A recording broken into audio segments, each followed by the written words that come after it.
Hello guys and welcome back to another WrestleMania video. Now most of you WrestleManiacs know that I made a short video about the top 10 worst wrestling games of all time. Of course there were mixed opinions about that list.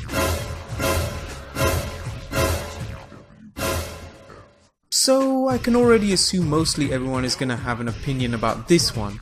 That's cool and all, but just keep it civil in the comment section. No need to bring anyone's mother into this.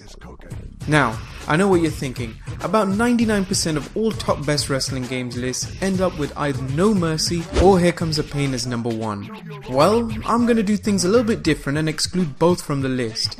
They were awesome games, but it's highly predictable that they will end up as number 1 or 2 on the list.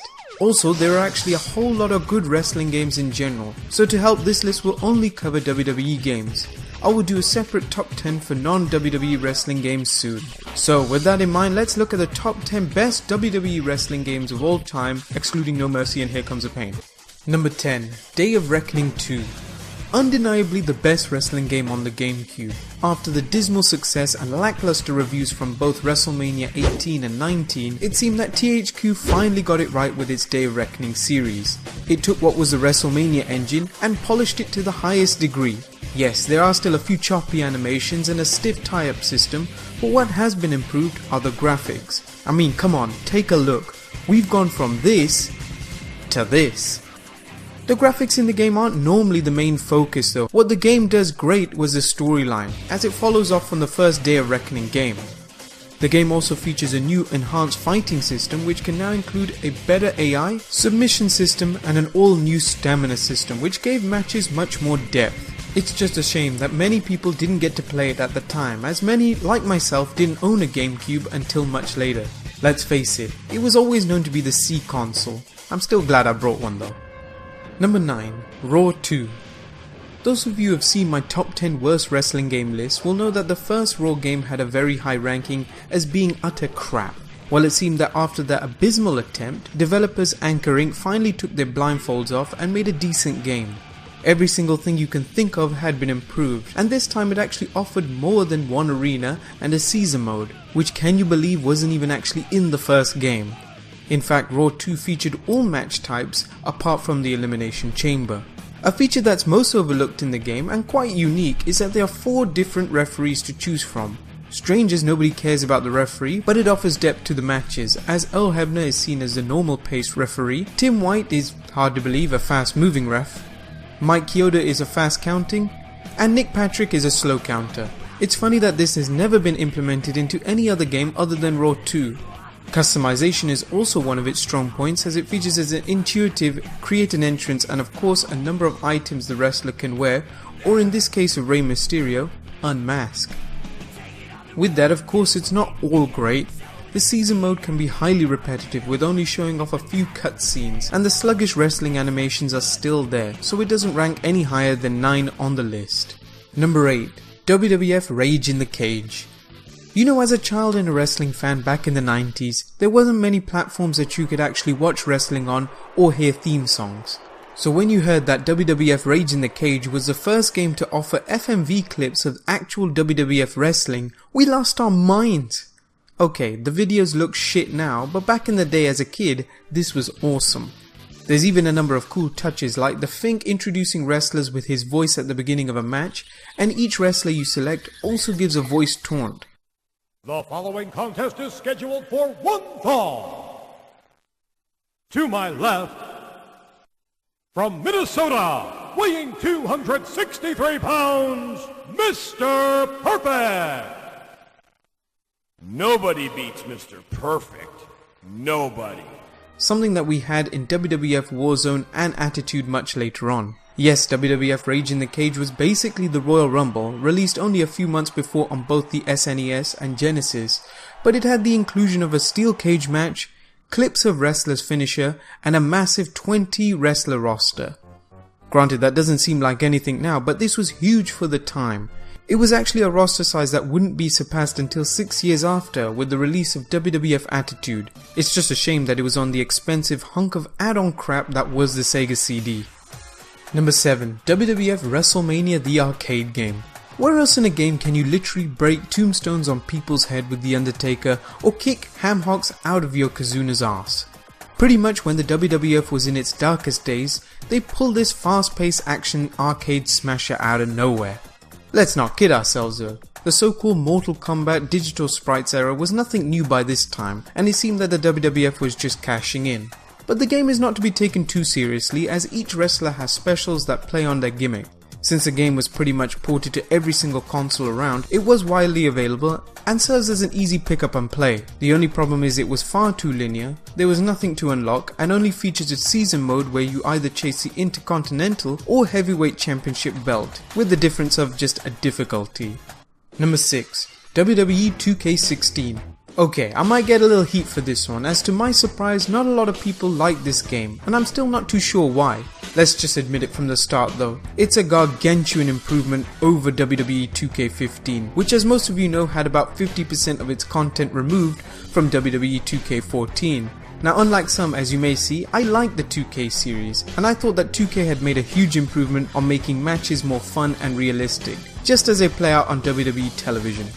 Yes, I'll agree the minigames can be a headache, and the inclusion of not being able to play your own custom soundtrack is arse, but the creation modes have been the best by far. With the inclusion of the PC version, you can now mod the game with entrance music, stage designs and new wrestlers altogether.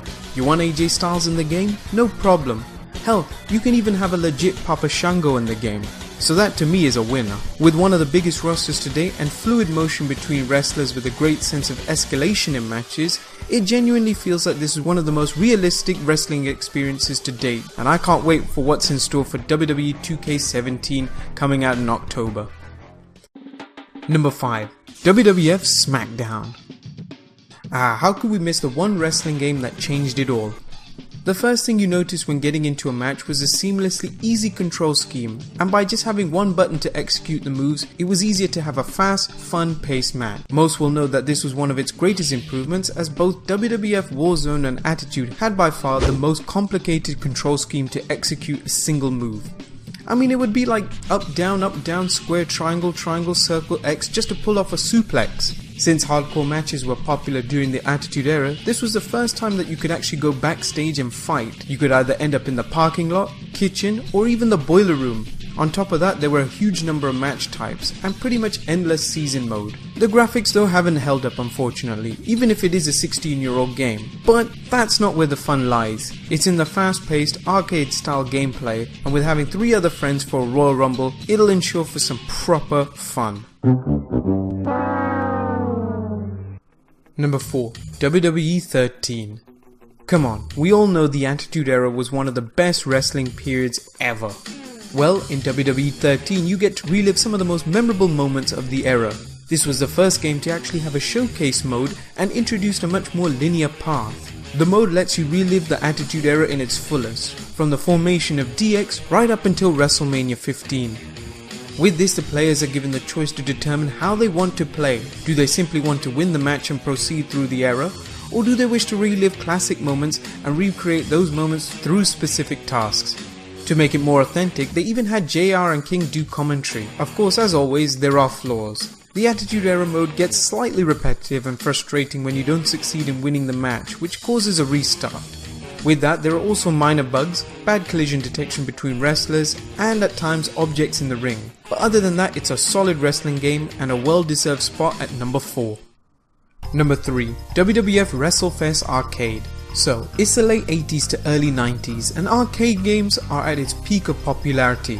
Being a no-brainer, the WWF decided to capitalize on this hype and hand the project over to Technos to create an arcade coin muncher.